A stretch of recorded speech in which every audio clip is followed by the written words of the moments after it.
আজিৰ কেবিনেটে আমাৰ মৰাণ জনগোষ্ঠীৰ বাবে এটা গুৰুত্বপূৰ্ণ সিদ্ধান্ত গ্ৰহণ কৰে। আমি সকলোৱে জানো যে অৰুণাচল প্ৰদেশত বিভিন্ন স্থানত মৰাণ জনগোষ্ঠীৰ লোকসকলে বাস কৰে।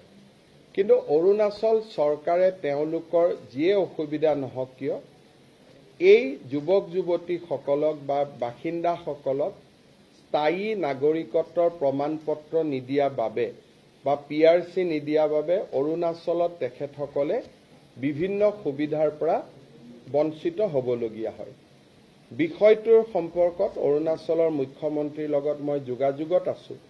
কিন্তু যেতিয়ালৈকে অৰুণাচলত এই সমস্যাটো সমাধান নহয়, অৰুণাচলত বাস কৰি থকা মৰাণ জনগোষ্ঠীৰ লোকসকলক আমি অসমৰ PRC দিবলৈ সিদ্ধান্ত গ্ৰহণ কৰিছো।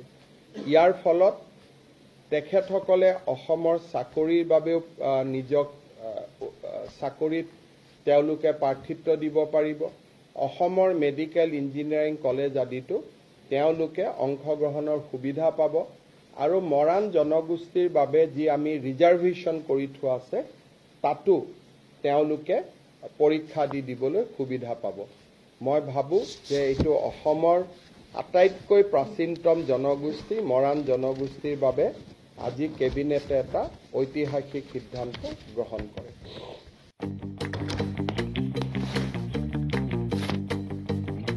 Eats, the fastest online food delivery service of Arunachal. Download the app